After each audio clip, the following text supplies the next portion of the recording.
क्या आपने कभी सोचा कि अगर आपने हाइनून लैबोरेटरीज में 2010 में सिर्फ 1 लाख रुपए इन्वेस्ट किया होता तो आज आपके पास टोटल कितनी रकम होती, कितना डिविडेंड होता, कितना कैपिटल गेन होता, कितना एनुअलाइज रिटर्न बनता आपका, आपको टैक्स कितना पे करना पड़ता और डॉलर में आपका कितना रिटर्न होता। कंप्लीट इन्फॉर्मेशन होगी इस वीडियो में। शुरू करते हैं। तो हाइनून की हम केस स्टडी करेंगे जिसमें हम 2010 में 1 लाख रुपए इन्वेस्ट करेंगे। उस वक्त इसकी प्राइस है 32.62। शेयर हमें मिलते हैं 3066। और हम ये देखेंगे कि हर साल ये कंपनी हमें क्या कुछ देती है। और फाइनल में हम बात करेंगे रिटर्न समरी की। तो 2010 में ये कंपनी हमें 2.5 रुपये पर शेयर के हिसाब से डिविडेंड देती है जिसकी वैल्यू बनती है 7665।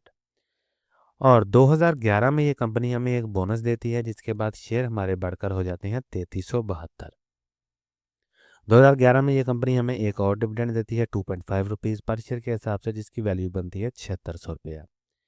2012 में एक एक हमें डिविडेंड मिलता है 3 रुपये पर शेयर के हिसाब से जिसकी वैल्यू बनती है 10,000 रुपया। 2013 में भी ये कंपनी हमें 3.5 रुपीज़ पर शेयर के हिसाब से डिविडेंड देती है जिसकी वैल्यू बनती है 11,000 रुपया। 2014 में भी हमें एक डिविडेंड मिलता है 4.5 रुपीज़ पर शेयर के हिसाब से जिसकी वैल्यू बनती है 15,000 रुपया। 2015 में ये कंपनी हमें एक बोनस देती है और एक डिविडेंड देती है। बोनस के बाद शेयर बढ़कर हो जाते हैं 3777। और डिविडेंड हमें मिलता है 6.5 रुपये पर शेयर के हिसाब से जिसकी वैल्यू बनती है 21,000 रुपया। आगे चलते हैं 2016 में। तो 2016 में ये कंपनी हमें एक बोनस देती है जिसके बाद शेयर बढ़कर हो जाते हैं 4230। और 2016 में हमें डिविडेंड मिलता है 7.5 रुपये पर शेयर के हिसाब से जिसकी वैल्यू बनती है 28,000 रुपया। 2017 की बात करें तो हमें एक बोनस मिलता है जिसके बाद शेयर बढ़कर हो जाते हैं 4738।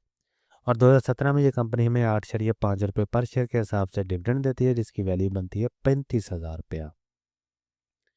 2018 में ये कंपनी हमें एक बोनस देती है जिसके बाद शेयर बढ़कर हो जाते हैं 5306। और 2018 में ये कंपनी हमें 10 रुपये पर शेयर के हिसाब से डिविडेंड देती है जिसकी वैल्यू बनती है 47,000 रुपया। 2019 में ये कंपनी हमें एक बोनस देती है जिसके बाद शेयर बढ़कर हो जाते हैं 5837। और 2019 में ये कंपनी हमें 13 रुपये पर शेयर के हिसाब से डिविडेंड देती है जिसकी वैल्यू बनती है 68,000 रुपया। आगे हम चलते हैं 2020 में। 2020 में भी ये कंपनी हमें एक बोनस देती है जिसके बाद शेयर बढ़कर हो जाते हैं 6421। और 2020 में हमें 13 रुपये पर शेयर के हिसाब से डिविडेंड मिलता है जिसकी वैल्यू बनती है 75,000 रुपया। आगे चलते हैं 2021 में भी हमें एक बोनस और एक डिविडेंड मिलता है। बोनस के बाद शेयर बढ़कर हो जाते हैं 7,063। और डिविडेंड हमें मिलता है 15 रुपये पर शेयर के हिसाब से जिसकी वैल्यू बनती है 96,000 रुपया। 2022 में भी ये कंपनी हमें एक बोनस देती है जिसके बाद शेयर बढ़कर हो जाते हैं 7769। और एक हमें डिविडेंड मिलता है 20 रुपये पर शेयर के हिसाब से जिसकी वैल्यू बनती है 1,41,000 रुपया। 2023 की बात करें तो इसमें भी हमें बोनस मिलता है जिसके बाद शेयर बढ़कर हो जाते हैं 8546। और 2023 में ये कंपनी हमें 20 रुपये पर शेयर के हिसाब से डिविडेंड देती है जिसकी वैल्यू बनती है 1,55,000 रुपया। 2023 में हमें एक और डिविडेंड मिलता है 20 रुपये पर शेयर के हिसाब से जिसकी वैल्यू बनती है 1,55,000 रुपया। और 2023 में ये कंपनी हमें बोनस देती है जिसके बाद शेयर हमारे बढ़कर हो जाते हैं 9,828। आगे हम बात करेंगे 2024 की। तो 2024 में ये कंपनी हमें 30 रुपये पर शेयर के हिसाब से डिविडेंड देती है जिसकी वैल्यू बनती है 2,94,000 रुपया। और 2025 में ये कंपनी हमें एक डिविडेंड देती है 40 रुपये पर शेयर के हिसाब से जिसकी वैल्यू बनती है 3,93,000 रुपया। तो आपने देखा कि 2010 से लेके 2025 तक किस तरह इस कंपनी ने हमें हर साल डिविडेंड दिया और बोनस दिया। ठीक है जी। 24 में और 25 में हमें बोनस नहीं मिला, उससे पहले हमें तकरीबन हर साल बोनस जो है वो मिलता रहा है। अभी हम बात करेंगे रिटर्न समरी की। तो 2010 में हमने इन्वेस्टमेंट की 1 लाख रुपए की। तो आज के दिन हमारे पास शेयर हो गए हैं 9828। प्राइस है इसकी 827 12 मार्च को। वैल्यू इसकी बन रही है 81 लाख रुपया। तो टोटल कास्ट हमारी कितनी आई 1 लाख रुपये। हमने 1 लाख रुपये इन्वेस्ट किया और हमारे जो वैल्यू है वो 81 लाख की बन रही है। तो अनरियलाइज प्रॉफिट कितना आ गया हमारा 80 लाख रुपये का। डिविडेंड की मद में हमने आज तक 14 लाख रुपया तकरीबन रिसीव कर लिया है। तो टोटल गेन हमारे पास कितना आ गया जी 94 लाख रुपये का। तो एनुअलाइज रिटर्न कितना बना 38%। ठीक है जी। ये अहम चीज़ है, इसी की बेस पे आप सेम सेक्टर की दूसरी कंपनियों के साथ या दूसरे सेक्टर की कंपनियों के साथ या दूसरी एसेट क्लास के साथ इस शेयर को कंपेयर कर सकते हैं। अभी हम बात करेंगे टैक्स की। तो डिविडेंड हमने ले लिया 14 लाख का, इस पे हमने टैक्स भी देना है 15%, और इस पे टैक्स जो बनता है वो 2,11,000 रुपये का बनता है, और आफ्टर टैक्स हमारे पास अमाउंट बनती है तकरीबन 12 लाख रुपए की। तो कैपिटल गेन हमने ले लिया 80 लाख रुपए का तकरीबन, इस पे हमने 15% के हिसाब से टैक्स दे दिया। टैक्स के बाद हमारे पास अमाउंट बनती है तकरीबन 68 लाख रुपया। ठीक है जी। तो टोटल हमारे पास आ गया 94 लाख रुपया ग्रॉस प्रॉफिट, 80 लाख रुपया हमारा नेट में प्रॉफिट आ गया, और तकरीबन हमने 14 लाख रुपया जो है वो टैक्स की मद में दे दी है। यहाँ मैंने सीडीसी की फीस, एनसीसीपीएल की फीस, ब्रोकर का कमीशन और कोई भी थोड़ी बहुत अमाउंट हो वो ऐड नहीं की। और दूसरे नंबर पे डिविडेंड की जो अमाउंट है वो मैंने अज्यूम किया 15%, ये भी कम या ज़्यादा हो सकती है हर साल।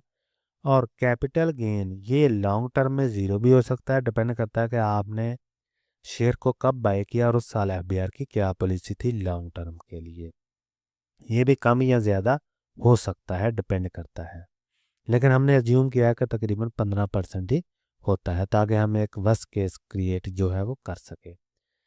इन्फ्लेशन को मैंने एडजस्ट नहीं किया क्योंकि हम पास की बात कर रहे हैं, अगर हम फ्यूचर की बात करेंगे तो इन्फ्लेशन को ज़रूर एडजस्ट करेंगे। शेयर हमारे पास आगे, अभी हम बात करेंगे डॉलर में रिटर्न की। यहाँ भाई हमने बात की पीकेआर रिटर्न की, अभी हम बात करेंगे डॉलराइज रिटर्न की। तो शेयर हमारे पास आ गए 9828, प्राइस है इसकी 827, 12 मार्च 2026 वाले दिन। तो इसकी वैल्यू बन रही है $29,000। कास्ट हमारी कितनी है? $1184। यानी 1 लाख रुपये आपने इन्वेस्ट किया 2010 में जनवरी के महीने में, उस वक्त 1 लाख की वैल्यू डॉलर टर्म में $1184 थी। तो डॉलर में हमारे पास अनरियलाइज प्रॉफिट कितना आ गया? 27,945। डिविडेंड की मद में हमने आज तक $7,091 जो है वो रिसीव कर लिए, क्योंकि हम हर साल जो भी डिविडेंड लेते थे उसके इक्वलेंट जो भी डॉलर की वैल्यू बनती थी उस डेट को वो हमने लिख ली, और फिर हमने टोटल को जमा कर लिया। तो टोटल हमारे पास $7,091 जो है वो बनते हैं डिविडेंड की मद में। तो टोटल गेन हमारे पास आ गया $35,037। तो एनुअलाइज रिटर्न कितना बना? $29.20 टर्म में। तो केस स्टडी थी ये हाईनून की, जिसमें हमने ये जाना कि हमें अगर 1 लाख रुपया इन्वेस्ट करते 2010 में तो हमारा टोटल गेन कितना होता, एनुअलाइज रिटर्न कितना बनता, टैक्स कितना पे करना पड़ता। केस स्टडी करने का पर्पज़ यही होता है कि हमें ये पता चल सके कि पास में इस कंपनी की परफॉर्मेंस कैसी थी, और अगर हम इसी को फ्यूचर में ले जाएं, 1 लाख रुपया आज के दिन इन्वेस्ट करें, फ्यूचर में भी इसकी प्राइस ऐसे ही गेन करती रहे और हमारा पे आउट भी सिमिलर रहे, तो फ्यूचर में भी हमें इससे मिलता जुलता ही गेन रहेगा। फ्यूचर में अगर कंपनी की प्राइस फ्लक्चुएशन, प्राइस गेन और पे आउट सेम टाइप के रहें तो हमें इससे मिलता जुलता रिटर्न ही मिलेगा।